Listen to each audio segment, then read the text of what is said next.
I'm not going there to die. I'm going to find out if I'm really alive.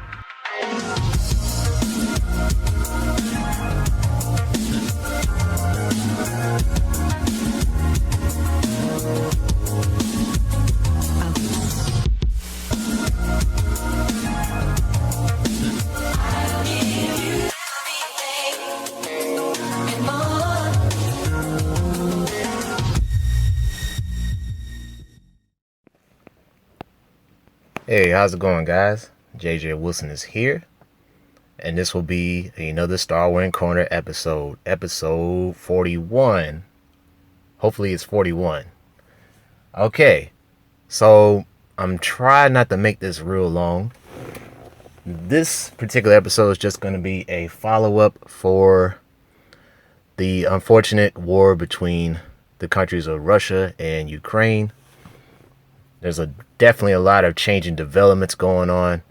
And I also found a particular word or slogan that probably is the motivation as to why Vladimir Putin, the president of Russia, is doing what he's doing within the country of Ukraine. But first, let's just look into the news here.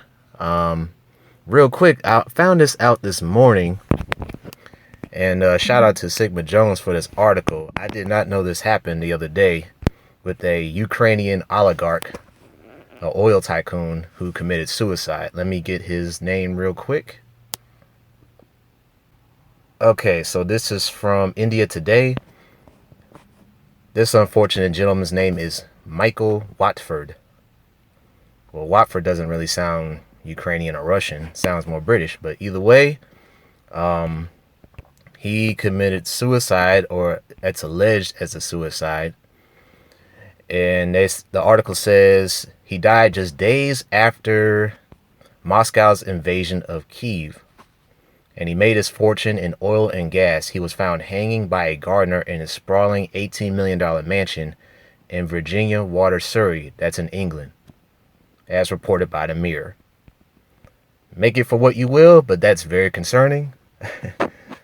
We don't know if he actually did it because of stress, due to the fact that Ukraine could potentially be pummeled, which it probably still is. But make it as you will. We'll see what the investigation will lead into in the coming days or weeks. Now, I really want to talk about Sorry, it was a car coming by. I wanted to talk about the developments that are happening right now. So last couple of days, the Russian military has not done a whole lot of destruction going on. I mean, they're still doing random shelling in various places and airstrikes.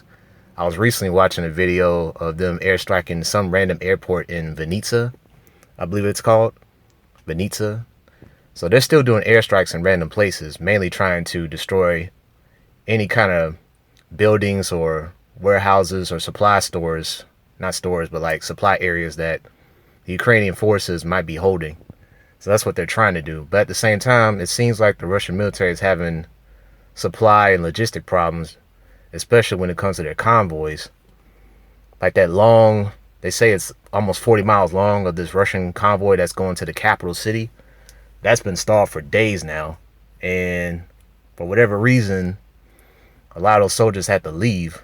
And because of that, the Ukrainian forces is kind of taking advantage of it by pretty much destroying those convoys little by little. So that's kind of good news, but at the same time, there's still a lot of battling going on between those forces. And it's gotten so bad to where, especially in the southern part of the country, especially in cities of Mariupol and Kherson, the Russian forces has managed to overtake the Ukraine forces. Now, they haven't completely taken over the cities per se, because a lot of those cities are rebelling against them, naturally so. And I believe in Mariupol, they tried several times to do what was called a humanitarian corridor, as it's called, to allow the civilians to flee, right?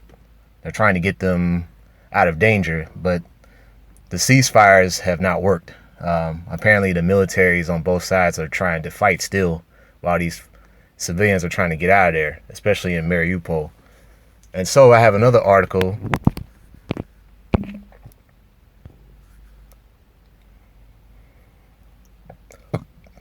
from the CBC News. And so for a third time, the Russian army is proposing a humanitarian corridor. But get this, they're trying to get the residents of those Ukrainian towns and cities to go to Belarus and Russia. And as it says here, Ukraine rejects Russian proposal for humanitarian corridors that lead to Russia and Belarus. And I hate to say it, but I don't blame the Ukrainians for doing this because it's a trap. I repeat, it's a trap. Okay? So you're telling civilians in Ukraine to flee into Belarus and Ukraine, and these are the very two countries responsible for the invasion in the first place. First off, if they enter those countries, the residents of those towns, they're not going to be able to go back home. They're just not. It's not happening. Because they're going to be branded as traitors by the Russian Empire or the government of Russia. And they're going to be like, no, you're going to have to stay here and become a prisoner for the rest of your life. That's probably the extreme view of it, okay? So it was a bad idea to begin with. So there was no way, if I was in Ukraine right now and they told me I could leave, but I have to go to Russia or Belarus to leave, like, I'm good. I'm good, right? Yeah, that's definitely not going to happen.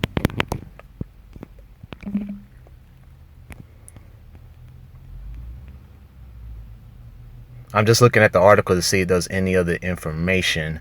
There was a video from the Ukrainian TV. It was in English, translated English, of this lady. I may post a link in the description box too.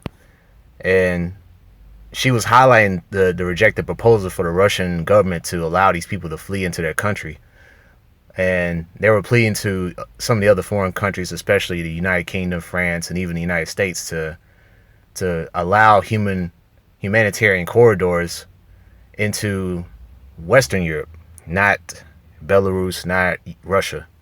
Okay, so they're trying to find ways to do that. Now, mainly people have been fleeing to countries like Poland and Romania and other Western countries in Europe for a lot of these refugees coming out of Ukraine. And now the number is up to 1.7 million. Now, I heard the max was going to be as high as 5 million, and it could be more than that. But yeah, the number of refugees leaving out of the country is still climbing every day. And it's really a sad, sad case. And nobody could predict that this would happen again, for sure. Like maybe a couple years ago, if someone were to say, oh, World War III is going to happen and Russia's going to be the one to instigate it. Like, oh, really? Yeah, nobody would believe it. Nobody. Yeah, I'm just looking through the article here again, and basically the two countries are meeting again in Belarus to talk or whatever. We don't know if it's still going to work because Russia is very, very focused on taking over the country and changing the political landscape of it all. And of course, Ukraine's not going to budge because they're trying to keep their sovereignty. They're trying to keep their nation intact. So it's really sad what's going on. So, which leads me to the final topic for this podcast or this episode. What exactly, or I should say, why exactly is Vladimir Putin so focused on Ukraine? So I happened to stumble upon this while doing some research. And sorry if I'm using Wikipedia, but there was an interesting word that came about that had me intrigued a bit. And this word or term is called Irredentism. I hope I said that right. So what exactly is Irredentism? So Irredentism talks about a political movement where nations, based on history and ancestry or even legend, feel like they have the right to take over lands which once belonged to them. So that fits right into the Russia's ambitions on trying to reclaim Ukraine again, right? And so let's look at the origin of this word. The word irredentism comes from an Italian word irredento for unredeemed. So that's what it really means. It's redeemed or redemption. And it talks about the Austria-Hungary territories that were once inhabited by Italians. such as Trentino, Trieste, Gorizia, Istria, Fiume, and Dalmatia during the 19th and 20th centuries. Very, very interesting indeed. So let's look into the Russian side of things. Let's go into another article. And Russian Irredentism talks about claims from the former Russian Empire and the former Soviet Union, seeking to identify Russian people living outside their borders. And you can see on this map here, the red highlights Russian people, and these are Russians living outside the actual state of Russia itself.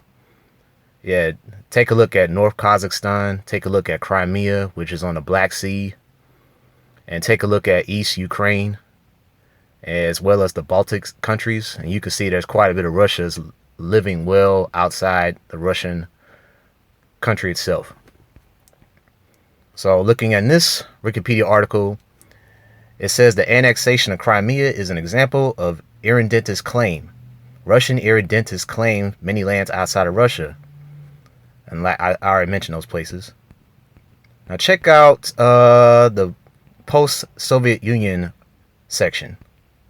I'm going to particularly keen in on the second paragraph where it talks about Russia and its sanctions that were imposed against it back in 2014. You know, that's when the whole Ukraine crisis kind of got started, really, especially when the Donbass war kicked off, as well as Crimea and its takeover by Russia, as I talked about earlier. And so this term came about, Novorossiya. What exactly is Novorossiya?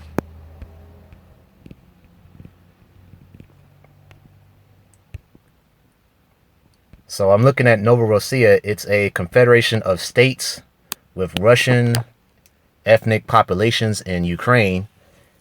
And apparently this is a political movement or an unidentified nation by most of the world. And they want to become part of Russia again, basically. They're mainly concentrated in Donetsk and Luhansk. Those are the two oblasts where Russia decided to make them independent states by the time they invaded in 2022, this year. And so this is the name of the territory, Novorossiya, of the Russian Empire formed from the Crimean Khanate and Zaporizhian Sich, which was under a mutual condominium of the Russian Empire and the Polish-Lithuanian Commonwealth. So there's some history behind this. Okay? There's definitely some history behind this. Yeah, so on August 29, 2014, President Putin issued a statement addressing to the militia of Novorossiya, calling upon to show humanitarian compassion, allow surrounding Ukrainian soldiers to withdraw and reunite with the families. This was the last official statement by President Putin addressing Novorossiya. Up until this year, where he pretty much declared Donetsk, Luhansk as independent states. And now it further escalated into a full-blown war to reclaim the country of Ukraine back. And from what I'm hearing, the next major city he's targeting is Odessa, which is a part of Novorossiya. And if they are able to claim Odessa, that means the Russians will have full control of the Black Sea, just about, at least on Ukrainians' borders. Okay, and I hear from there, they may even try to get to this region called Transnistria. I hope I said that right. I don't think I did. And that's a region in Moldova, which is another country south of Ukraine. And that little part of Moldova is loyal to the Russian government. So I bet those guys down there can't wait for the Russian forces to link up so they can try to make some noise, not just in Ukraine, but also Moldova. So don't think that Vladimir Putin's ambition is will just stop at Ukraine. I don't think so. If everything starts going well for the Russians. So for right now, they're kind of being quiet because they're trying to do the whole delegation thing, sort of. And they're trying to so-called free the Ukrainians by trying to get them out of the country, but going to their country instead. But Ukraine's trying to reject that. Like, no, we don't trust that. So again, guys, it's a dicey situation. And I just wanted to examine that a little bit and kind of give you guys an insight as to why Putin is doing what he's doing in Ukraine, so to speak. But anyway, we will keep following this. And if there are any questions, just let me know. I'll try my best to answer them. Just trying to give everybody a heads up of what's going on out here. Anyway, this is J.J. Wilson here, and I'm signing out.